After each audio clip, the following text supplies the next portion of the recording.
There's never been a more important time for our democracy to remain strong, because now is the time to unite. Now is the time to work together. We're ready to unite behind a positive vision. Good evening. Doug Ford is sworn in again as Ontario's Premier as he unveils his cabinet, introducing his new health minister while keeping his old education minister, and raising eyebrows by making his nephew, Michael Ford, a minister. More on that in a moment. We'll start with the new health minister, who's now running the biggest ministry in the government with arguably the biggest challenges. I, Sylvia Jones. Sylvia Jones becomes the new health minister, replacing Christine Elliott, who decided not to seek re-election. Jones was the former Solicitor General and will also be the Deputy Premier. She has a massive task ahead, repairing a COVID-battered system that was struggling even before the pandemic. The hospitals are strained, there aren't enough staff. How are you going to manage all of this and turn it around? I'm going to listen and learn. I, Stephen Francis Lecce. Education Minister Stephen Lecce will remain in his post. He'll have to navigate education unions as contracts expire.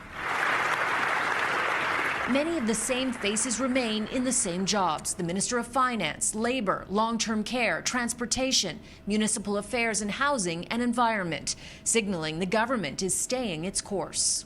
But two MPPs have been demoted from cabinet: Ross Romano, who was Consumer and Government Services Minister, and Lisa MacLeod, who initially oversaw the government's failed reorganized autism file. In a statement on Twitter today, she said she's taking time off to address her mental and physical health. I, Michael Douglas Ford. The other new face to cabinet is rookie MPP Michael Ford, Doug Ford's nephew. He is now the Minister of Citizenship and Multiculturalism. At 28, he's been a school trustee and Toronto City Councillor. The NDP immediately called his promotion to cabinet nepotism.